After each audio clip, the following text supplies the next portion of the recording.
नमस्कार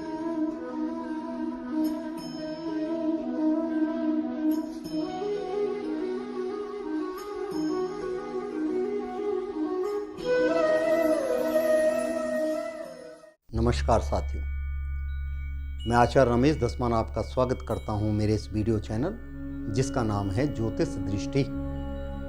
फाल्गुन मास का ये मास बड़ा उत्तम चल रहा है और फाग की छटा हर जगह खिलती रहती है। इसी मास के अंतर्गत एक पर्व आता है जो कि 8 तारीख को है और जिसका नाम है महाशिवरात्रि। 8 मार्च को फाल्गुन मास के कृष्ण पक्ष की चतुर्दशी को शिवरात्रि का महोत्सव मनाया जाता है। त्रयोदशी को एक बार भोजन करके चतुर्दशी को दिन भर अन्न न ग्रहण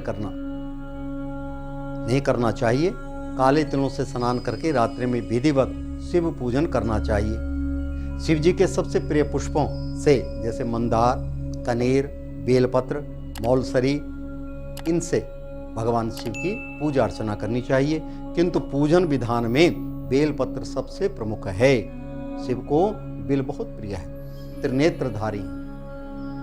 शिव जी पर पका आम चढ़ाने से विशेष फल की प्राप्ति होती है। पका हुआ आम बाजार से खरीद करके और शिवरात्रि के दिन भगवान शंकर जी को चढ़ाएं तो आपकी कई प्रकार की मनोकामनाएं पूर्ण होंगी। शिवलिंग पर चढ़ाए गए पुष्प, फल तथा जल को ग्रहण नहीं करना चाहिए। कथा इस प्रकार से है कि प्राचीन समय में एक नृशंस बहेलिया था जो नित्य प्रति अनगिनत निरपराधी जीवों को मारकर अपने परिवार का पालन पोषण करता था। एक बार पूरे जंगल में विचरण करने पर भी जब उसे कोई शावक न मिला तो भूख से व्याकुल एक तालाब के किनारे रहने लगा। उसी स्थान पर एक बेल वृक्ष के नीचे शिवलिंग स्थापित था। बहेलिये ने उसी वृक्ष की शाख पर चढ़कर अपनी आवास स्थली बनाने के लिए बेल पत्रों को तोड़ता हुआ शिवलिंग को आच्छादित कर दिया। दिन भर की भूख से व्याकुल उस बहेलिये का एक प्रकार से शिवरात्रि का व्रत पूरा हो गया। कुछ रात बीत जाने पर एक गाभिन हिरणी उधर कुलाचे मारती हुई आई। उसे देखते बहेलिया ने निशाना लगाया। झिझकती भयाकुल हिरणी दीन वाणी में बोली, हे व्याध, मैं अभी गाभिन हूं, अर्थात प्रसव अवस्था में हूं। प्रसव बेला भी समीप है, इसलिए इस समय मुझे मत मारो। प्रजनन क्रिया के बाद शीघ्र ही आ जाऊंगी।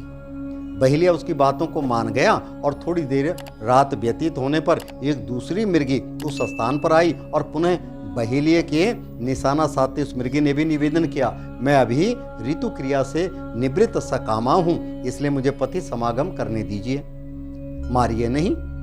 मैं मिलने के पश्चात स्वयं तुम्हारे पास आ जाऊंगी। बहेलिये ने उसकी भी बात को स्वीकार कर लिया। रात्रि के तृतीय बेला में एक तीसरी हिरणी छोटे छोटे छोनों को लिए उसी जलाशय में पानी पीने आई। बहेलिये ने उसको भी देखकर धनुष उठा लिया।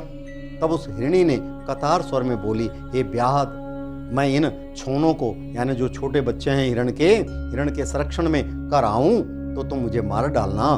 बहेलिये ने दीन वचनों से प्रभावित होकर उसे भी छोड़ दिया। प्रातःकाल के समय एक साथ 3 मांसल बलवान हिरण उसी सरोवर पर आए। बहेलिये ने पुनः अपने स्वभाव अनुसार सरसंधान करना चाहा। यह क्रिया देखते ही हिरण व्याध से प्रार्थना करने लगा, हे व्याधराज, मुझसे पूर्व आने वाली 3 हिरणियों को यदि तुमने मारा है तो मुझे भी मारिए, अन्यथा उन पर तरस खाकर यदि वो तुम्हारे द्वारा छोड़ दी गई हों तो मुझे उनसे मिलकर आने पर मारना। मैं ही उनका सहचर हूं। हिरण की करुणामयी वाणी सुनकर बहेलिये ने रात भर की बीती बात कह सुनाई तथा उसे भी छोड़ दिया।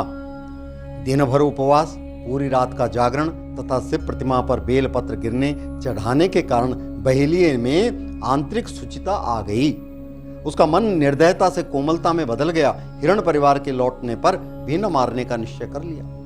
भगवान शंकर के प्रभाव से उसका हृदय इतना पवित्र तथा सरल हो गया कि वह पूर्ण अहिंसावादी बन गया।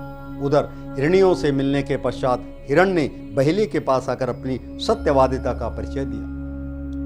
उनके सत्याग्रह से प्रभावित होकर व्याध अहिंसा परमो धर्म का पुजारी हो गया। उसकी आंखों में आंसू छलक आए तथा पूर्वकृत कर्मों का पश्चाताप करने लगा। इस पर स्वर्गलोक से देवताओं ने व्याध की सराहना की तथा भगवान शंकर ने 2 पुष्पक विमान भेजकर बहेलिया तथा मृग परिवार को शिवलोक का अधिकारी बना दिया। ये कथा शिव पुराण में दी गई है और इस मास शिवरात्रि के अंतर्गत, जिसे हम महाशिवरात्रि कहते हैं, भगवान शंकर की 4 पहर की जो भी व्यक्ति पूजा करता है, विधि विधान से आचार्य बिंद को बुलाकर पूरी रात्रि भगवान शंकर जी की दूध, जल, गंगा जल, भस्म, चंदन, इन सभी से भगवान शंकर जी की आराधना करता है, उनका जो है सिंचन करता है 4 पहर की पूजा के बाद। तो असंख्य प्रकार के पाप यदि उसने किए हों तो उन पापों का भी संहार हो जाता है और अंत में वह जीव अपनी पूर्ण आयु को प्राप्त करके शिवलोक को पहुंचता है। इसके लिए सामग्री क्या क्या चाहिए? दूध हो गया, दही हो गई, शक्कर हो गया, फूल, फल, चंदन, सिंदूर, जनेऊ, ठीक है, कुछ पुष्प और विशेषतः बेल पत्र, कनेर का फूल हो और भी अच्छा है तो गुलाब के फूल हो, और भगवान शंकर जी को इनसे न्यास करके, भगवान को स्नान करके, तत्पश्चात भगवान को भोग लगा करके और उसके बाद भगवान की आरती करके प्रथम पहर, द्वितीय पहर, तृतीय पहर, चतुर्थ पहर और इन 4 पहरों में भगवान शंकर का ध्यान करें। नमामि शमीशान निर्वाण रूपम विभुं व्यापकं ब्रह्म वेद स्वरूपम अजं निर्गुणं निर्विकल्पं निरेहं चिदाकाशमाकाश वासं भजेऽहं निराकारमौकारमूलं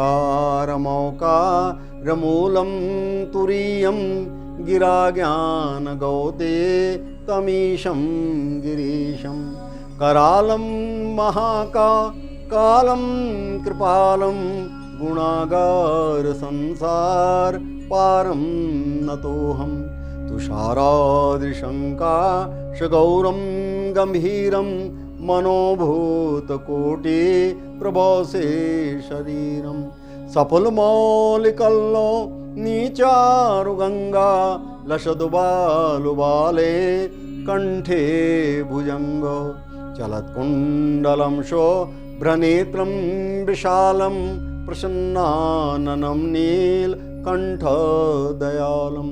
मृगाधीशचर्मं वरमुण्डमालं प्रियं शङ्करं शर्वनाथं भजामि प्रचण्डं प्रकाष्ठं प्रगल्भं परेशम् अखण्डम् अजं भानुकोटिप्रकाशं त्रैशूलनिर्मो नवशूलपाणिं भजेऽहं भवानीं पतिं भावगम्या कलातीतकल्याण कल्पान्धकारे सदा सच्चिदानन्ददाता पुरारी चिदानन्दसन्दो मोहापहारे प्रसीद प्रभो मन्मथारी न यावद् उमानाथ पादारविन्दं भजन्ति लोके परे वा नराणं न ताव सुखं शान्ति सन्तापनाशं प्रसीद प्रभो सर्वभूतदिवासं न जानामि योगं जपं नैव पूजा न तोऽहं सदा दाशं वतुभ्यं जराजन्मगतो तप्यमानो प्रभोपायापं नमामि शम्भो रुद्राष्टकमिदं प्रोक्तं विप्रेण हरितोषये ये पठन्ति नरा भक्तं तेषां सम्प्रसीदति गुरुर्ब्रह्मा गुरुर्विष्णु गुरुर्देव महेश्वराय गुरुर्साक्षात् परब्रह्म तस्मै श्री गुरुवे नमः। इस प्रकार से भगवान शंकर की आराधना करें और भगवान शंकर की आराधना के बाद धूप दीप से उनकी आरती करें। जिस भी प्राणी ने, जिस भी नर नारी ने यह संकल्प मास शिवरात्रि के दिन कर लिया, योग्य ब्राह्मण के द्वारा पूजा अर्चना करवाकर विधिवत इस कर्म को कर लिया, समझ लीजिए उनके सभी प्रकार के पापों का विनाश हो गया और वह मोक्ष के परिपूर्ण भागी हो गए। तत्पश्चात यथाशक्ति दान दक्षिणा दे करके ब्राह्मण को संतुष्ट करें। इस 4 पहर की पूजा भगवान शंकर का ध्यान विधिवत करता रहे। जो भी कष्ट उनके जीवन में है उन कष्टों का निवारण हो जाता है। संतान प्राप्ति के लिए, यशमान प्राप्ति के लिए, दीर्घायु प्राप्ति के लिए, क्योंकि देवों के देव महादेव सब प्रकार के विकारों से परे होकर के निष्काम भाव से फल की प्राप्ति कराते हैं। और अंत में शिव समान दाता नहीं विपद विदारण हो, लाज हमारी राखियो शिव शरणन में। तो भगवान शंकर के चरणों में शरण में जो जीव चला जाता है वो भव सागर से पार हो जाता है। मित्रों, इस प्रकार से महाशिवरात्रि 8 मार्च को है। विधिवत यह प्रयास करें और विधिवत भगवान की आराधना करें। भगवान भोलेनाथ आपके भंडार भरें, हर प्रकार से मनोकामनाएं पूर्ण करें, आपको हर प्रकार से सुख सुविधा आनंद की प्राप्ति कराएं। इन्हीं शब्दों के साथ मैं अपनी वाणी को विराम देता हूँ। नए विचारों के साथ आपके समक्ष आएंगे। तब तक के लिए नमस्कार।